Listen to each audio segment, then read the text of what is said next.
Ada dua hal dalam kasus Gunung Dukono yang perlu kita bahas. Hal pertama, bagaimana informasi keselamatan berpindah atau tidak berpindah dari otoritas ke orang yang paling membutuhkannya. Hal kedua, dan ini yang lebih mengusik, bagaimana informasi yang sudah sampai bisa tetap diabaikan. 8 Mei 2026, kolom abu 10.000 meter atau 10 kilo, 3 orang meninggal dunia. Surat penutupan resmi sudah ada sejak 17 April. Fact check kali ini nggak hanya mengulas apakah sistemnya bekerja, kita juga mengulas apa yang terjadi ketika sistem sudah bekerja, tapi pilihan manusianya berbeda. Tapi sebelum kita bicara lebih lanjut, kita perlu kenal dulu gunungnya, Gunung Dukono. Gunung Dukono berada di Halmahera Utara. Gunung ini ada di ujung utara, Pulau Halmahera, Kabupaten Halmahera Utara, Maluku Utara. Jaraknya sekitar 14 km dari kota Tobelo. Ketinggiannya 1.087 meter di atas permukaan laut. Yang perlu Anda pahami bahwa gunung ini bukan gunung yang tiba-tiba aktif. Ia sudah meletus hampir setiap waktu sejak tahun 1933. Satu dari 127 gunung api aktif yang dipantau oleh PVMBG. Satu gunung aktif sudah seperti ini.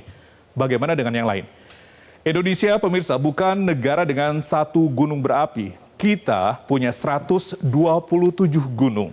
Ya, Indonesia adalah negara dengan gunung berapi terbanyak di dunia. Dari 500 gunung api, 127 diantaranya aktif dan dipantau oleh PVMBG per Januari 2026, ada 24 gunung berstatus level 2 atau status waspada. Dan ada 3 di level 3 atau siaga. Merapi, Semeru, dan Leotobi laki-laki yang dinaikkan statusnya per 12 Mei. Nah, Dukono masuk di mana? Dukono masuk di level waspada. Artinya, sudah ada rekomendasi resmi, nggak boleh ada aktivitas dalam radius yang ditetapkan. Sekarang kita tahu skalanya, 127 gunung, sistem yang sudah ada. Pertanyaannya, di Dukono, sistem itu berjalan? Kita periksa kronologinya. Baik, ini adalah kronologi dari waktu ke waktu, dari bulan per bulan, bagaimana aktivitas Gunung Dukono berada.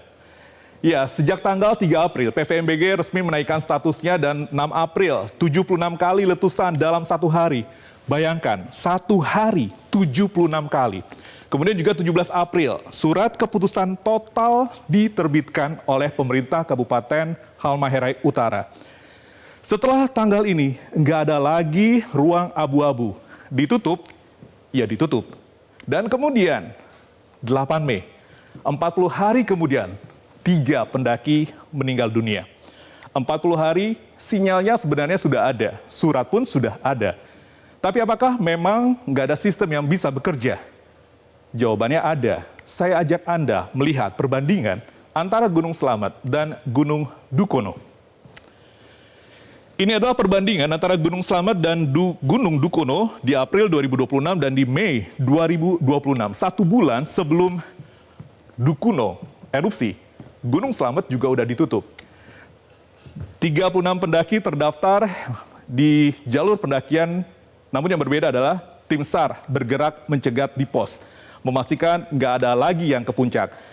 Mereka yang sudah di atas turun sendiri setelah pengumuman resmi. Hasilnya, nggak ada korban jiwa. Tetapi di Gunung Dukono, larangan udah ada 3 minggu sebelumnya, di 17 April.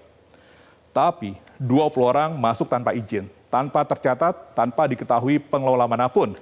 Nggak ada yang mencegat, karena nggak ada yang tahu mereka ada di sana.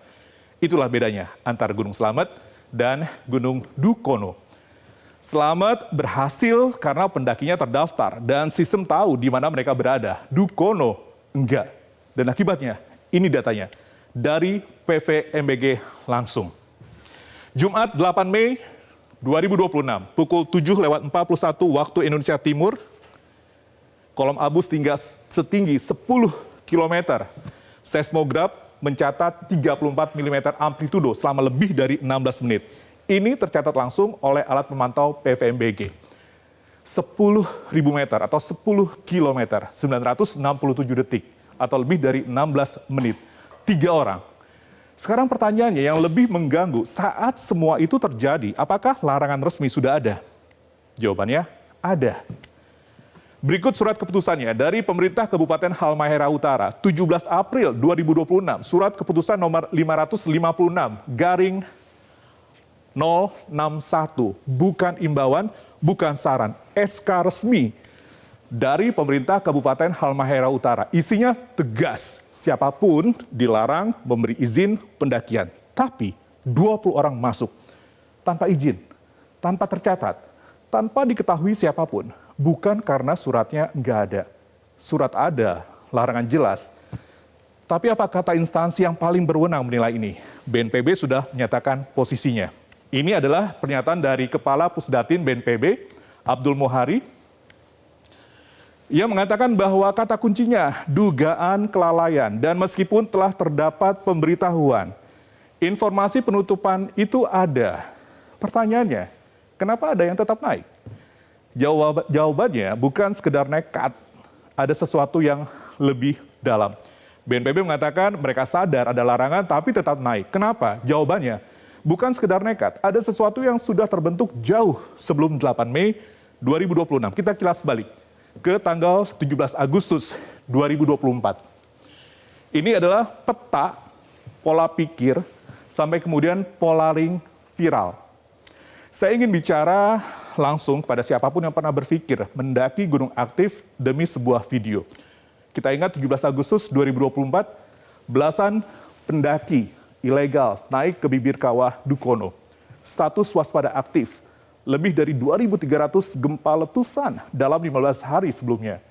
Mereka merekam video viral, semua selamat. Dan itu yang dilihat orang, bukan yang hampir terjadi. Sekarang kemudian, di 8 Mei 2026, gunung yang sama. Kapolres mengatakan, para pendaki sadar ada larangan, tapi tetap naik. Daryono, dari Ikatan Ahli Bencana Indonesia mengatakan, mengabaikan larangan demi konten adalah kenekatan yang paling fatal. Konten yang viral nggak mengukur resiko. Gunung itu nggak peduli berapa followers Anda. Kita tahu apa yang salah, kita tahu kenapa, sekarang apa? Saya Metro Siang, Metro TV, nggak ingin episode ini hanya menjadi catatan duka. Ada dua hal konkret yang bisa dimulai hari ini. Pertama, notifikasi aktif, e-simaksi sudah ada. Data pendaki sudah tersimpan. Yang dibutuhkan, koneksitas dengan status real-time PVMBG. Kirim langsung ke pendaki, bukan diumumkan di website yang tidak dibaca. Kedua, sanksi yang berefek jerah. Bukan sekedar masuk daftar hitam pendakian gunung atau blacklist. Dua langkah, satu berbasis teknologi, satu berbasis hukum. Pemirsa, Gunung Dukono sudah berbicara, PVMBG juga sudah berbicara. Surat keputusan sudah terbit, tapi tetap ada yang naik. Sistem perlu diperbaiki, itu benar. Tapi ada satu hal yang nggak bisa diwakilkan ke sistem manapun, keputusan untuk patuh.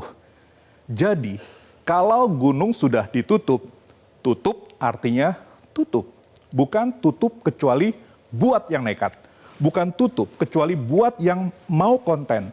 Bukan tutup kecuali buat yang merasa bisa selamat. Pilihan yang sadar bisa menyelamatkan satu nyawa, milik Anda sendiri.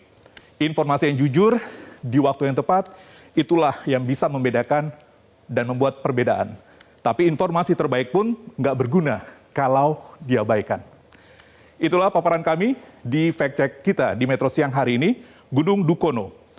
Demi konten mengalahkan peringatan. Jelajahi cara baru mendapatkan informasi. Download Metro TV Extend sekarang.